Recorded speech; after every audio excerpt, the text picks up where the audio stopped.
네, 안녕하세요. JB입니다. 오늘 영상 시작하기 전에 감사 인사부터 드리고 시작하도록 하겠습니다. 멤버십 회원이신 무심님, 최수민님, 미국 주식 인생 오리님, 아파플릭님이 소중한 슈퍼땡스 후원을 보내주셨는데요. 정말 감사드립니다. 모두들 수익 보신 거 축하드리고요. 앞으로도 많은 도움 받으실 수 있게 최선을 다하겠습니다. 네, 어제 증시는 정말 안 좋았습니다. 나스닥, 반도체 섹터, 은행 섹터, 채권, 거기에 에너지 섹터까지 다 그냥 하락을 했습니다. 그나마 채권은 주식에 비해선 방어를 잘했다고 볼 수 있지만 별로 위안이 되진 않죠. 보합으로 끝난 것도 아니고 어쨌든 하락으로 끝났으니까요. 그럼 본격적으로 어제 시황에 대해서 말씀을 드려보자면요. 일단 중국에서 발표된 경기 지표들이 간만에 하락세를 멈추고 예상치보다 좋게 나왔습니다. 소매 판매, 실업률, 산업 생산 수치 등이 다 잘 나왔어요. 근데 중국 주식들은 오히려 하락하며 끝났거든요. 이건 왜 그러냐면요. 아직 안심하긴 이르다는 겁니다. 그러니까 시험 점수 20점 받던 학생이 갑자기 25점 받았다고 해서 우리가 야 그래 너 최고다 이제부터 본격적으로 시작이야 이러진 않잖아요. 그냥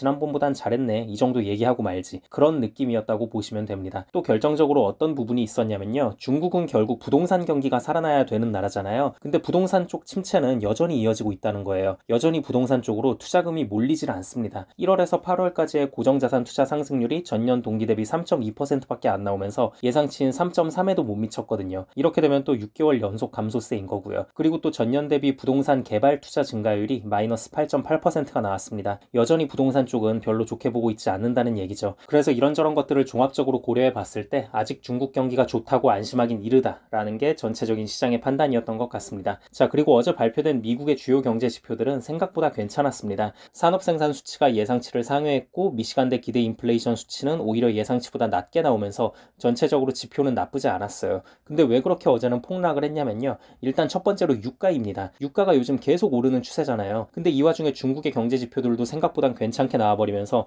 유가 상승에 더 힘을 실어줘 버린 거예요. 그러니까 이렇게 되는 거죠.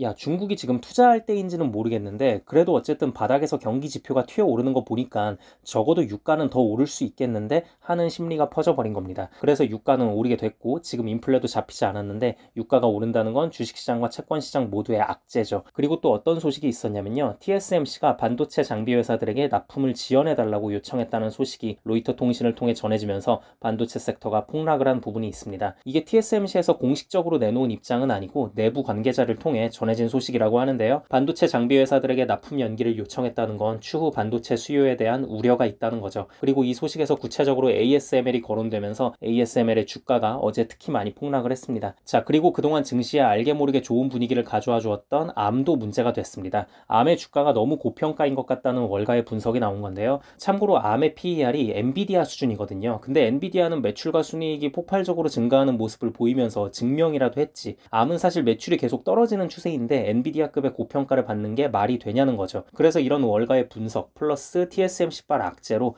어제 암은 상장 이틀째 만에 결국 하락으로 마무리가 됐고 암이 이렇게 매가리 없이 꺾이는 모습을 보인 부분 역시 기술주 투심 악화에 기여했다고 보고 있습니다. 그리고 마지막 이유로는 어제가 선물 옵션 만기일 세마녀의 날이었습니다. 원래 세마녀의 날은 일반적으로 증시가 변동성이 굉장히 큽니다. 좋은 호재거리가 있다면 평소보다도 더 폭발력 있게 상승할 수도 있겠지만 반대의 경우라면 평소보다도 더 크게 하락할 수 있는 부분이 있습니다. 근데 어제 같은 경우에는 악재에 더 무게를 두고 증시를 크게 하락시켰던 것 같습니다. 네, 그럼 오늘 영상은 여기까지 하도록 하고요. 다음 영상에서 뵙겠습니다. 감사합니다.